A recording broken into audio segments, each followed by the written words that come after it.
On April 1st, 2014, Kris Kremers and Lisanne Froon left their host family's home to take the family's dog on a walk through the scenic forest around the Baru volcano in Boquete, Panama. Kremers and Froon were students from Amersfoort in the Netherlands. They had spent 6 months planning their trip to Panama, which was supposed to serve as part vacation, part service trip. They planned on spending some time hiking and touring while also volunteering with local children, teaching arts and crafts, and learning Spanish. The two women had been hiking around the Panamanian jungle for the past 2 weeks as part of a backpacking mission trip and intended to stay for the next 4 weeks with their host family to volunteer at a local school. However, after they waved goodbye to their family at 11 a.m. on April 1st, they were never seen again. The women had written a Facebook post in which they discussed their intentions to tour the local village. They also wrote that they had brunch with 2 fellow Dutchmen before embarking on their hike. On the night of April 1st, the host family noticed something was wrong. Their dog had returned, safe and sound, but alone. The girls were nowhere to be found. The host family searched the area around their home, but decided to wait until morning to alert the authorities. On April 2nd, Kremers and Froon missed an appointment with a local tour guide who was supposed to take them on a private walking tour of Boquete, which prompted the host family to alert authorities. The next morning, an aerial search of the forest was conducted, as well as a search of the village and the lightly wooded areas by locals. By April 6th, the 2 women were still missing. Fearing the worst, the families of Kris Kremers and Lisanne Froon flew to Panama, bringing with them detectives from the Netherlands. Along with local police and dog units, they searched the forest for 10 days. Days turned into weeks, and after 10 weeks, there were still no signs of either Kremers or Froon. Then, as police were slowing their search efforts, a local woman turned in a blue backpack, claiming to have found it in a rice paddy along the banks of the river.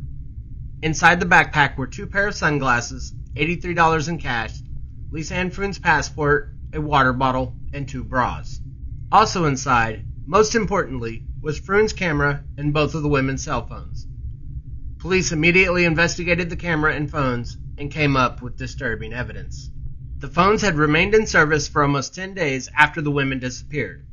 Over just 4 days, 77 separate attempts had been made to call the police, both via 112, the emergency number in the Netherlands, and 911, the emergency number in Panama. Using the call logs, police were able to come up with an outline of the time the girls spent missing in the forest. The first 2 emergency calls had been just hours after Kremers and Froon had begun their hike to the 112 emergency number. Due to the dense jungle, neither attempts went through. In fact, out of all 77 calls, only 1 managed to make contact, but broke up after just 2 seconds. Police also discovered that on April 6th, several unsuccessful attempts were made to unlock Kremers' phone with an incorrect PIN number. It never received the correct number again. By April 11th, both phones were dead.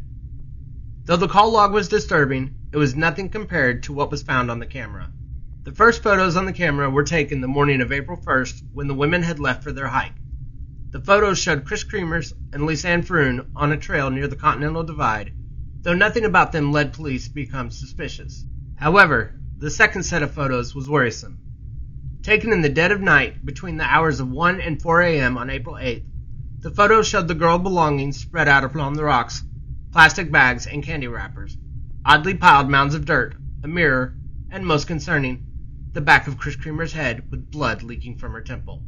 After investigating the area where the backpack had been found, police uncovered Kremers' clothing, neatly folded along the edge of the river. 2 months later, in the same area, a pelvic bone and a foot, still inside a boot, were found. Soon after that, the bones of both women were discovered. Lisanne Froon's bones looked as if they had decomposed naturally, as there were still bits of flesh attached to them. Kris Kremers' bones were stark white and looked as if they were bleached. Police questioned the locals, tour guides, and other hikers who had been in the area at the time, but nothing besides the photos and call logs provided them with evidence as to what had happened. There wasn't even enough evidence to determine the cause of death. To this day, the disappearance and deaths of Kris Kremers and Lisanne Froon remain a harrowing mystery.